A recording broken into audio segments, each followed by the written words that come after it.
All right, so welcome to our first showcase of the Interdisciplinary Research in Sustainability program that we started this past summer. And it's my pleasure to introduce Doctors Yongjun Shin here, and I think a couple students as well who can introduce themselves.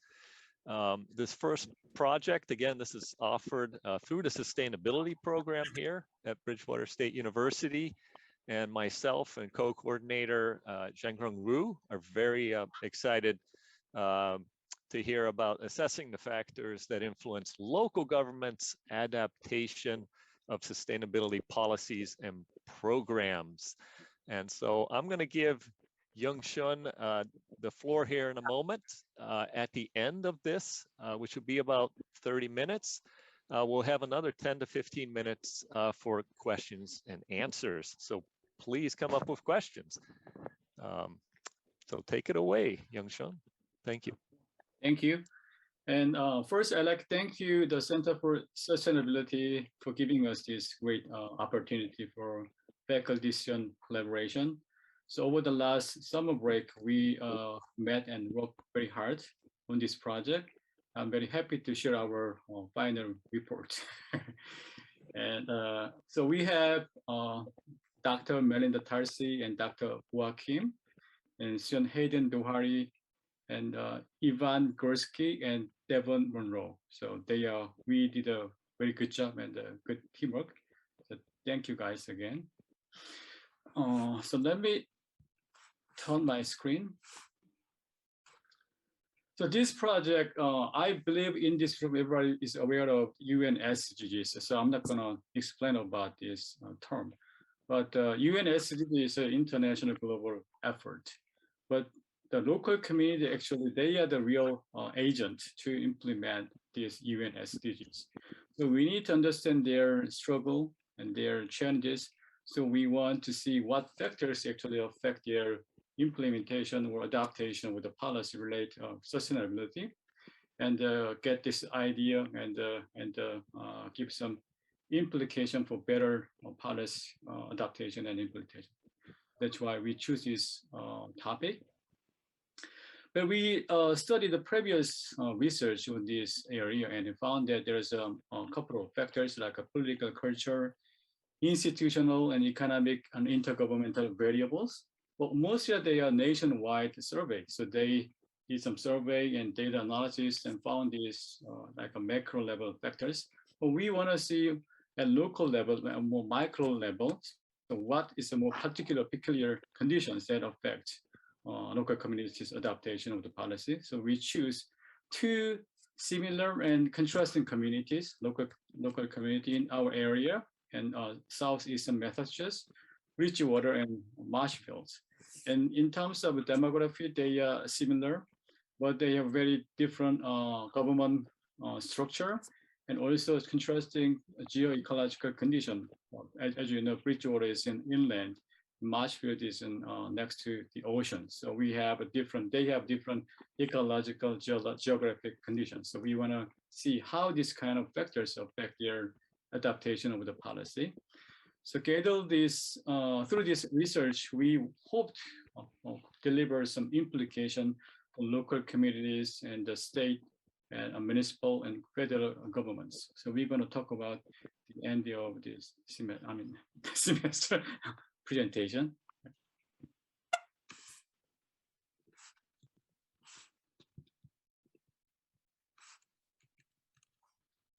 Oh.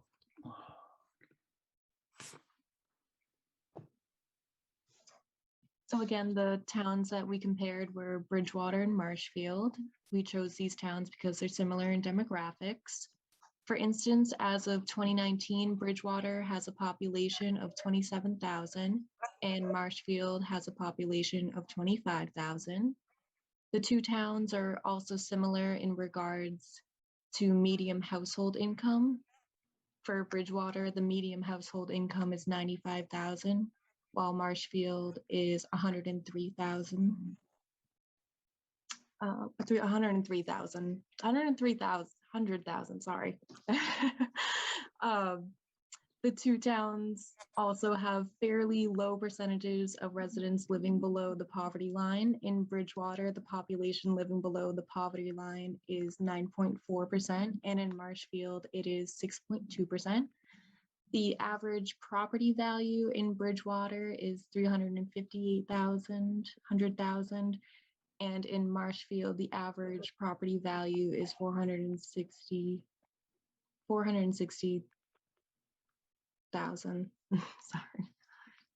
Sorry. I'm so sorry. Getting nervous.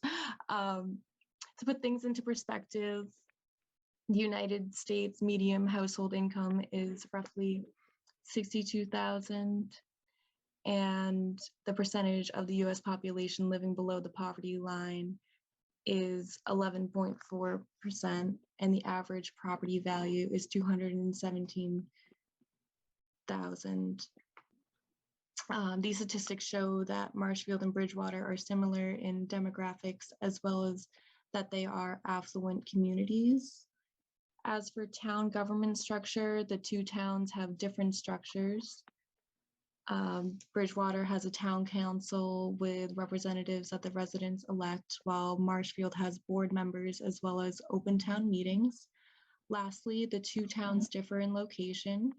Bridgewater is inland and Marshfield is located on the coast. Even though the towns differ in location and town government structure, they are similar to each other. And we're good to go to the next slide. As you can see, Marshfield is on the coast and Bridgewater is more inland. Marshfield is a total of 31.7 square miles in size, while Bridgewater is 28.2 square miles in size. This shows that the two towns are similar in their size. And lastly, both Marshfield and Bridgewater are located in Plymouth County of Massachusetts, as you can see from the smaller diagram up at the top.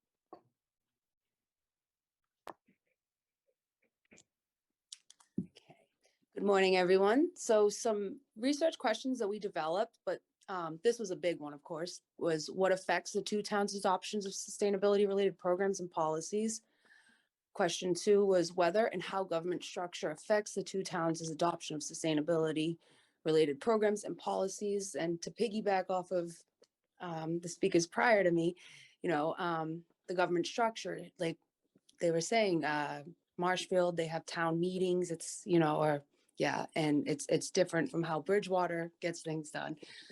So question 3 we asked was whether and how geo-ecological conditions affect the two towns' adoption of sustainability-related programs and policies. And that's also piggybacking off of the information from before when they discuss how Marshfield is closer to the water, so they're more prone to erosion, things like that. And question 4 was whether and how local politics affect the two towns' adoption of sustainability-related programs and policies, because of course, with anything we do, politics always influences it. So we can, yes. So we, for our research method, we went with a town report analysis, and we conducted a town annual report analysis for the fiscal years of 2015 through 2019. And our research included a report that consisted of about 250 pages for the town of Marshfield and a report that composed of about 150 for the town of Bridgewater.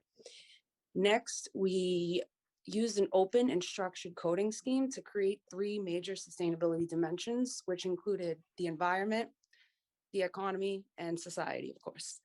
The 9 themes that we selected through an open coding process, and each of the specific actions and themes, they were perceived as discrete units of meaning.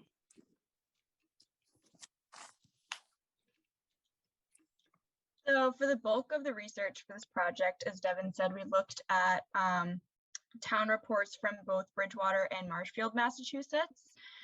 So we collected several reports over the course of a few years. So when we started analyzing the reports, we met as a group and we learned how to code these documents.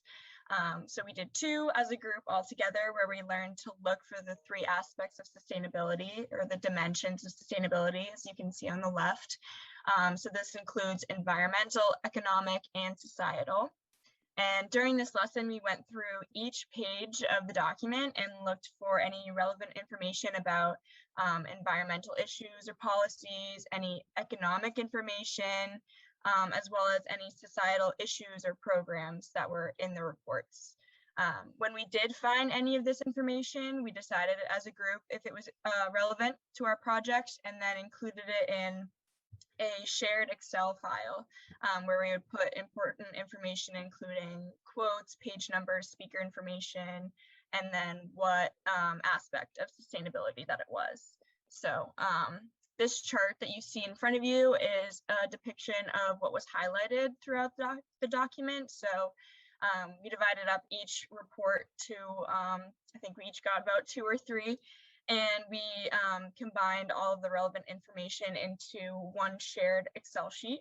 And then after compiling all that evidence, we marked the frequency of each theme and decided how to categorize it and include it in one of the 9 specific actions or themes. So each of these sections pertains to either the environmental, economic, or societal sustainability dimension. The themes themselves include sustainable environment policy, environmental conservation, green energy, natural resource protection, local economic development, measures for disadvantaged residents, measures for people with disability, measures for elderly residents, and social justice. So compiling all this evidence allowed us to gain insight kind of into our research questions and help further our project. Another research method that we used was interviews, which was very helpful. So because it was during COVID, we had to meet virtually. So we met through Zoom, phone, and written interviews, and was able to send emails back and forth with our interviewees. So from Bridgewater, we were able to interview the town manager, 2 town committee members, and a local environmental activist. And from Marshfield, we were able to interview 2 environmental activists. While we did reach out to the town manager of Marshfield, we were unable to interview them, but we were able to gain insight from the activists, which was great. So during these interviews, we asked questions about the current sustainability issues and policies and programs, as well as their awareness of sustainability in general, policy decision procedure, and any potential obstacles that they might face in their local government. So gaining insight through these interviews, we were able to continue our research and work towards the research questions. So in considering the outcomes of our inquiry, we can start with research question 2, whether and how governmental structure affects the 2 towns' adoptions of sustainability-related programs and policies. So we'll recall that in Bridgewater, we have a town council system. So the town council is an elected body that acts as the legislative body for the town. But in contrast, in Marshfield, open town meeting acts as the legislative body. So we have a system where we either have elected representatives in Bridgewater making decisions, or we have members of town meeting, which is any registered voter in the town of Marshfield. And as you can see here, Bridgewater passed more policies and programs according to what we saw in the town reports, but Marshfield held more events and reported more votes being taken. So this reflects the more participatory democratic nature of Marshfield's governmental structure and the different kinds of initiatives that we see coming to the forefront from Marshfield governed by town meeting versus Bridgewater governed by a town council. And then research question 3, whether and how geoecological conditions affect the 2 towns' adoption of sustainability-related initiatives. We know that Marshfield has a different geoecological context, being on the coastline and having to deal more immediately with the consequences of global climate change, rising sea levels, erosion, et cetera.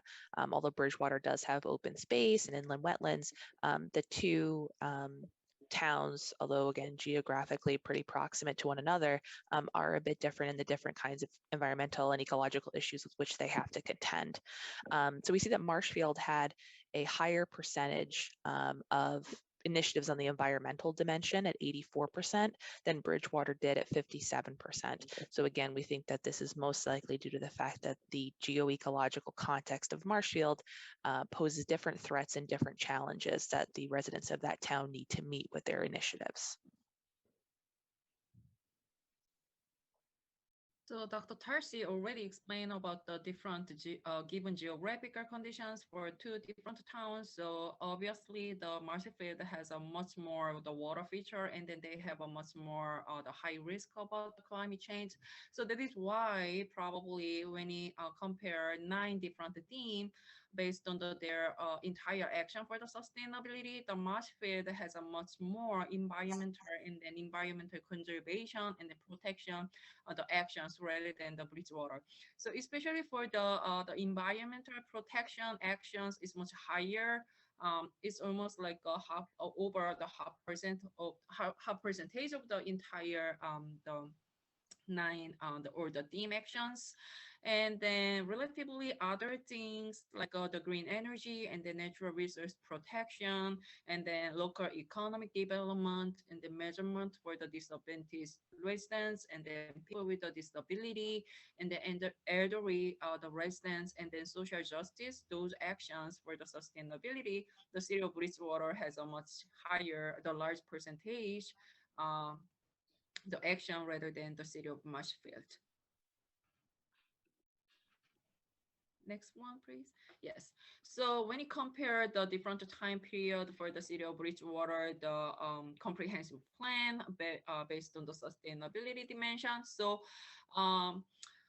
as we talked before, the city of Bridgewater is located in the inner area, I mean the inland area. So that is why the city of Bridgewater focus more the social, the sustainability, the actions more recent year from the 2018, I'm sorry, 2018 and then 2019.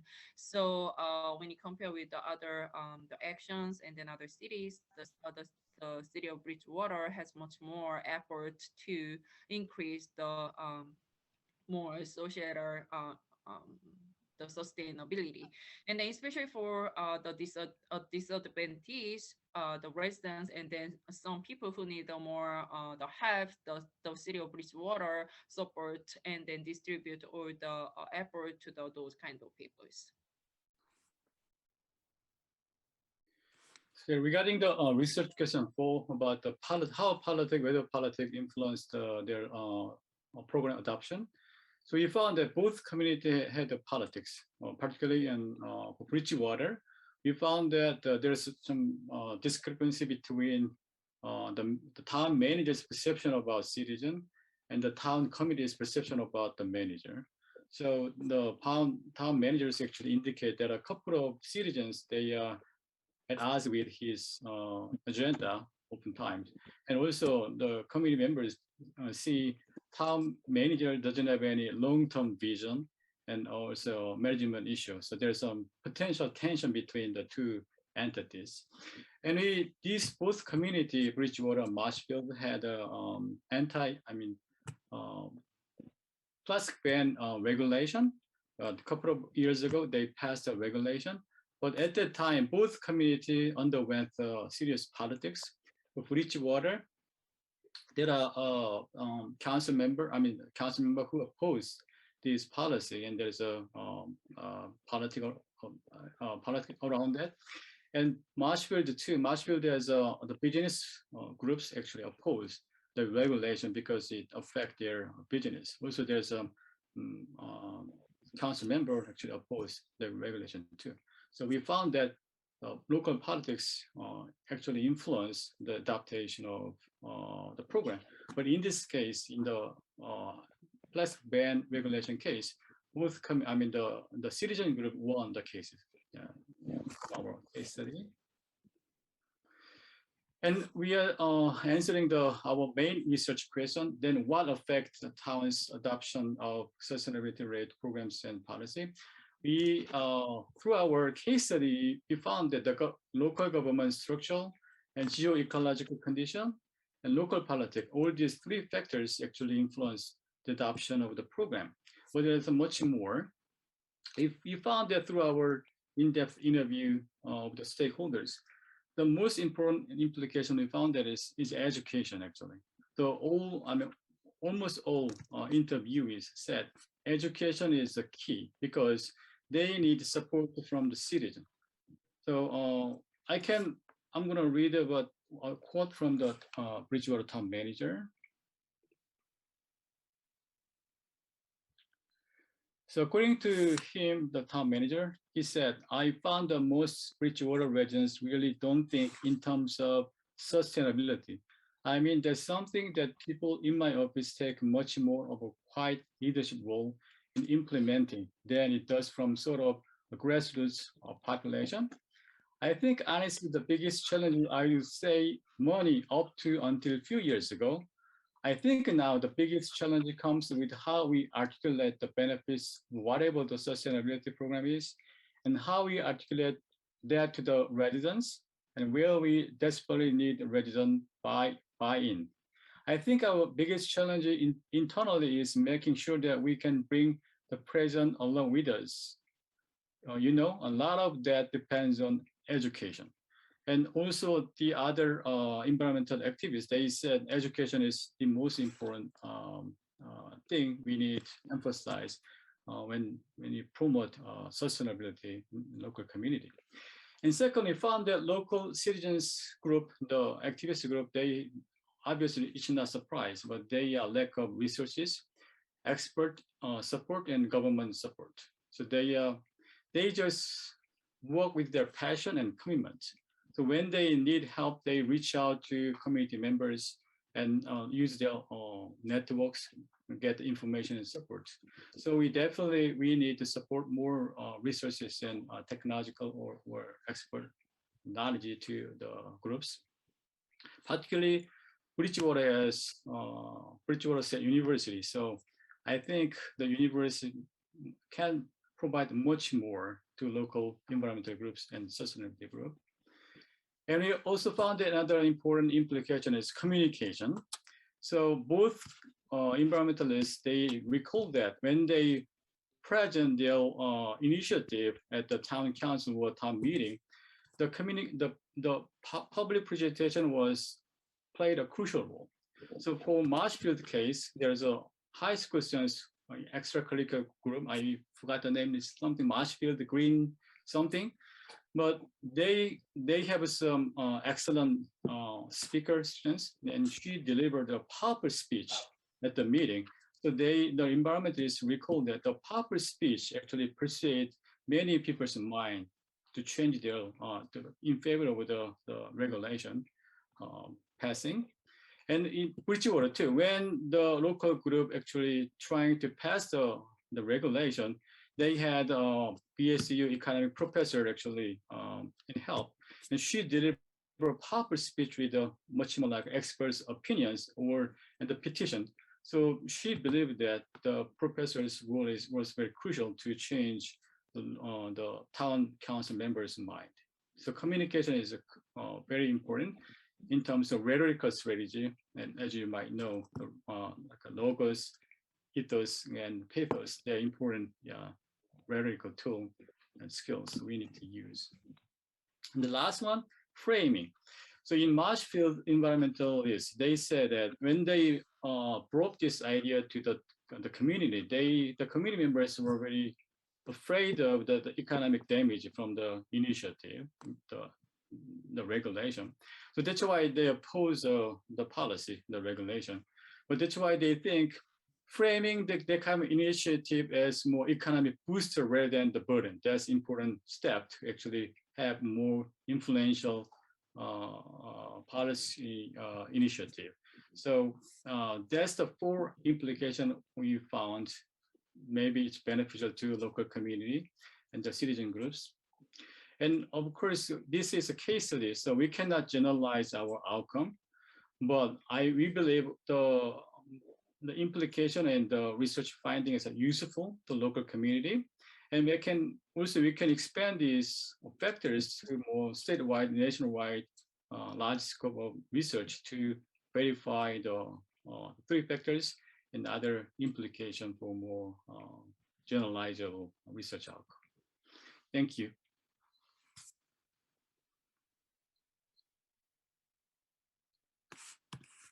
Yeah. Thank you. Okay, that's fantastic.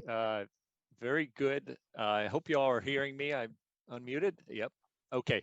I was enlightened by this this project, particularly given the interdisciplinarity of it, with several departments involved here, including the student input and their work with interviews, and then also putting together this spreadsheet of very valuable data. And I agree, education is big, and having experts speak to the community is also very important. But I want to open it up now, if I can, for questions from the audience. And I'll make everybody available here. If you have a question, could you please, I was going to say raise your hand, or just simply ask away. Walter, maybe you have a question? Yeah, I was wondering, I don't remember from the exact slide, but it looked to me like there were very different numbers of town officials who were interviewed in the two cases. I think Marshfield had fewer. As I said, I can't actually see that anymore. Right. I was wondering why that was.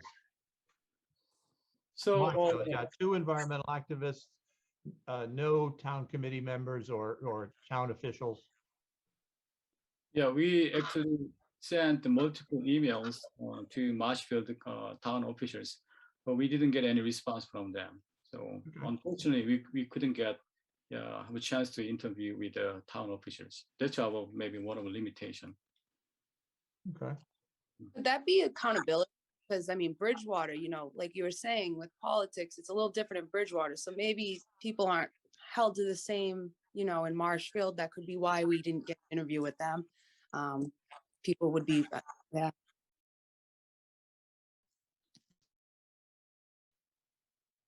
Okay.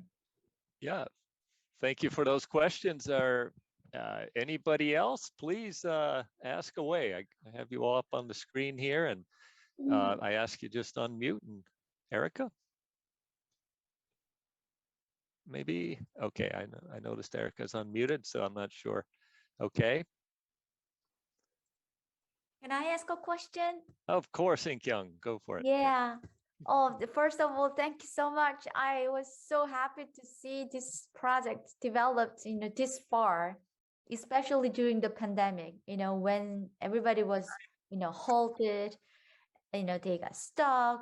And I'm so glad, you know, you've got those interviewees. How many? Five, you know, 3, 4, 5. I think, you know, it must have been really challenging to these people through the Zoom sessions, but I'm really glad you've got those people. I'm wondering how our student researchers experienced these interviews. You know, did you enjoy the transcribing, the interview transcripts, and how much did you get involved in the whole interview process? Would you be comfortable, you know, if you need to initiate some interviews in your future academic career or your future jobs? How much kind of learning effects did you get through this research? I can speak on that just from, so Dr. Shin and I were able to interview several different people from Bridgewater primarily. And for me, it was a very important learning experience. I'm a junior right now, so I had never really interviewed anyone before, but now going into my other classes in communications, I'm actually learning how to formally interview people. So having already done it this past summer, it was very beneficial, and I personally would feel comfortable sitting down and talking and interviewing with somebody else too. So I think it was really an important experience, and I'm very grateful to be able to have done it this great team. About how long were those interviews? Some of them were over an hour. I remember Dr. Kim and I conducted about an hour and a half with the town manager. Is that about it, Dr. Kim? You think? Yeah, mostly more than an hour. Mostly. Yeah, and we also we got to interview like the committee, like the committee members, but it was awesome. It was kind of reminded me of like, you know, the military, like, you know, I was a little bit like, you know what I mean, but you get used to it and you got to just remember they're people too. And most people like to just pretend they know what, you know what I mean? Pretend they know what they're talking about and everything. But just got to remember that and not get so nervous, you know?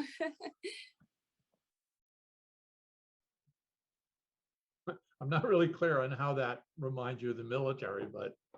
Oh, because interviewing people, like going to talk with like people who are higher up than you know, you have to feel some type of way, you know, you asked it, but we felt comfortable. And I just really used that experience I took from there and brought it with me to the interview. Okay.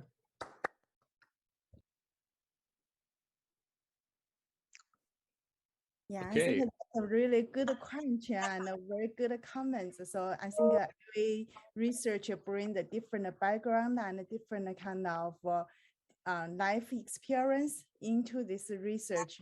So I'm kind of a little bit curious because this is our first time to host this interdisciplinary sustainability research. So I'm kind of curious about our students and faculty. How do you see that? So what are the major things that you learned from the other disciplinary? Dr. Tarsi? Yeah.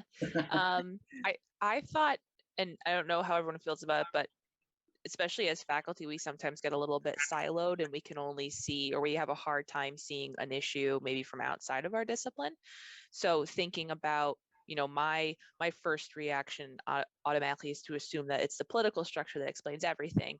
But in getting to work with this entire group, you know, I was really forced to consider the fact that, you know, Marshfield has a different geoecological setup, right? And that there might be different ways that we have communication existing within these communities among different members. So I got a lot from that, and not just sort of, you know, doing that when all you have is a hammer, everything looks like a nail approach to a problem.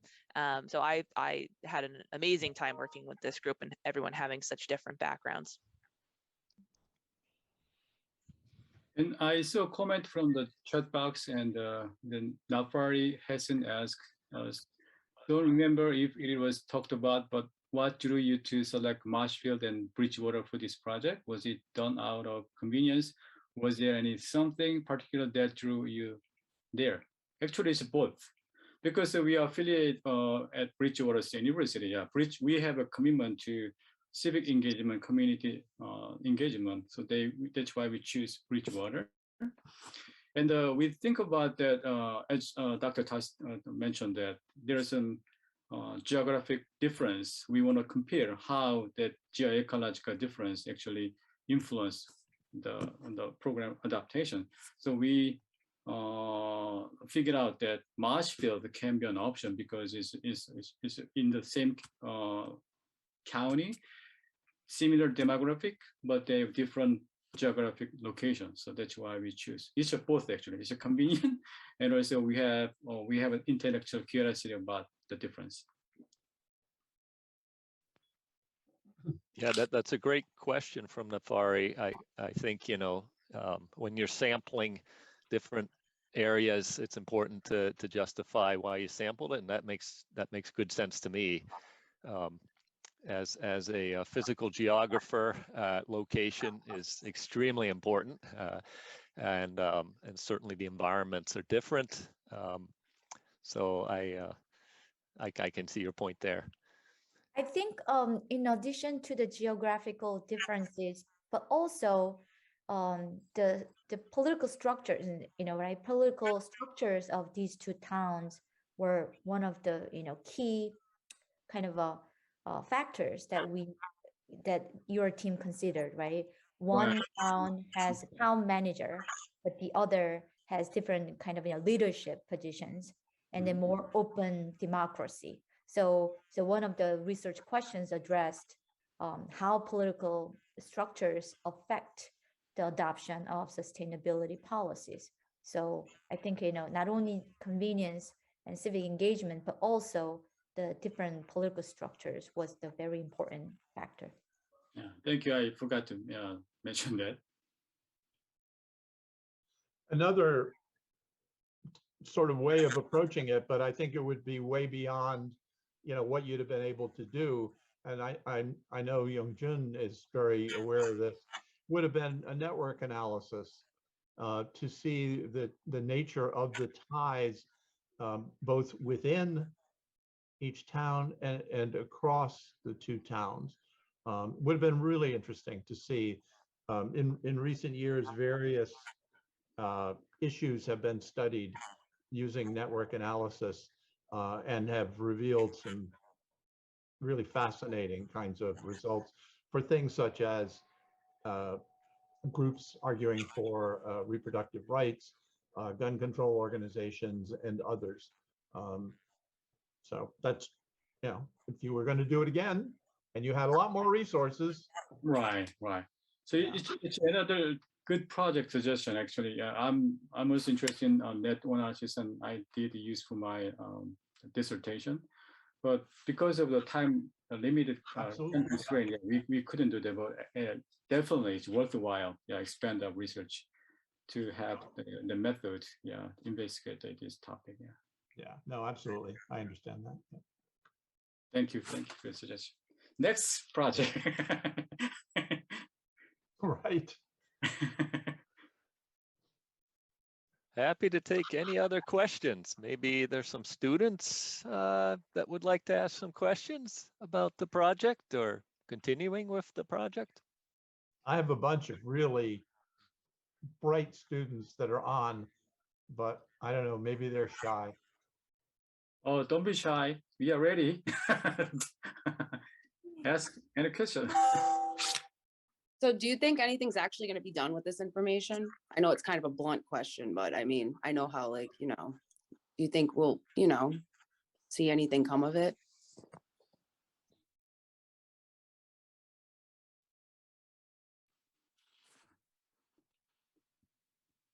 Yeah, I think that's a great question about sort of academic research in general, right? And I think what's nice about this particular project is that we can offer it up, obviously, to the people that we interviewed, but then also it might, if we're able to get it published and we continue to present it, it might help give folks who work out in the field some ideas about the different sort of contextual factors they might be facing. So, I'm in local government, for example, we're governed by town meeting in my town.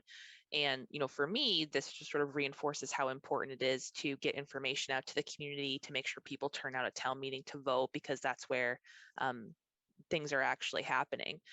It might resonate differently for someone who's in a system of a town council or a city council and thinking about how they can approach them and what kinds of initiatives are more likely to see success in those. But I think that's a really interesting and important question to ask too, is where does our research translate out into the real world?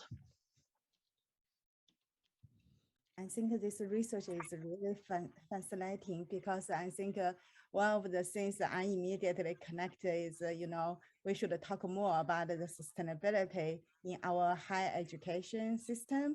So definitely right now we have the sustainability minor, but I think along the way, we should promoting this more, and maybe eventually we can considering sustainability major. So for the student who might not know too much about our minor, so here is the web link. So please feel free to click on it.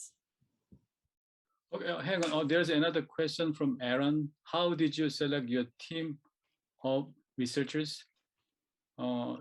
Actually, so we got the call from the Center for Sustainability about this idea, the Faculty Shin Collaboration Project. I actually was conducting a research with Dr. Kim and Dr. Tarsi, and we applied a grant and we got that. And we actually, and also the center sent out a call to the student population so they can apply for the grant. So they applied, and we had the chance to look at their student application, and we decide.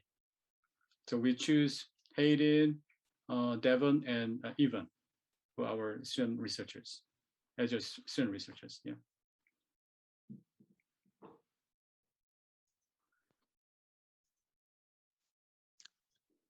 Yes. Would you be willing to share your research with other towns like Bridgewater, Marshfield to help them become more sustainable? Yes, we are willing to. And for your reference, we're going to present this project the day after tomorrow at the Northeastern Political Science Association conference. And also we are going to send this manuscript to a Journal of Public Affairs. So we're going to publish this project. And absolutely, yeah, we want to, if they want, we want to, yeah, share this report or publication with the two towns.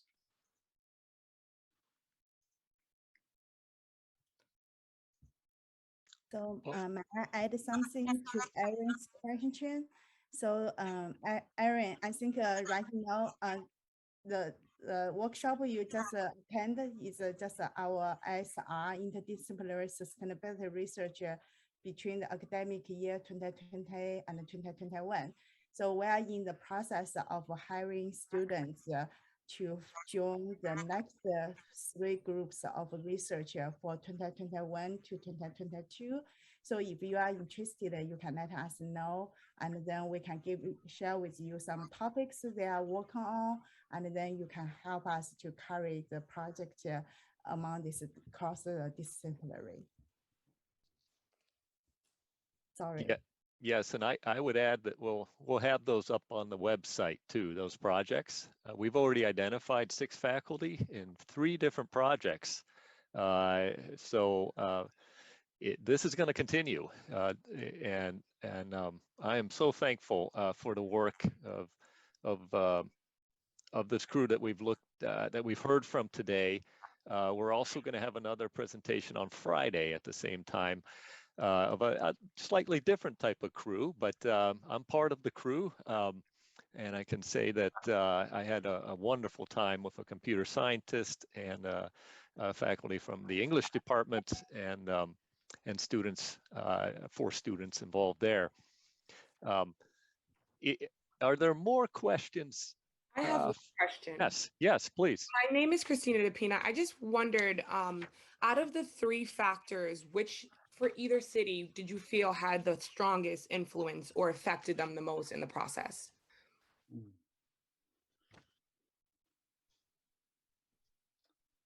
It's not accurate, but I think geoecological conditions might be the biggest factor to differentiate the policy. And in terms of politics, it depends on issue. So as you know, there are a lot of different issues in sustainability, right? Plastic ban, back ban, or recycle or solar panel. So it depends on the topic. I think the politics plays out in different ways. And the Robert actually have another question. Robert Alba asked, what are the some framing incentives to use to promote plastic bans in Bridgewater and Marshfield? It's very good question. Honestly, we couldn't analyze this that far. So I think it's a really good question. I think it's another small research project. Yeah. So I just wanted to add one more the thing for the future work and then the strengths of the each cities. So under this kind of pandemic situation, probably their policy project and then other program could be changed based on the what we have and then what we face right now.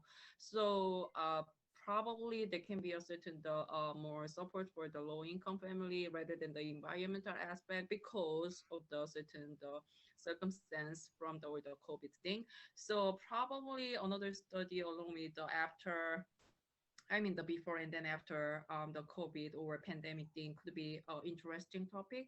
And then probably based on those kind of certain given condition, the emphasis area and then strength area could be changed.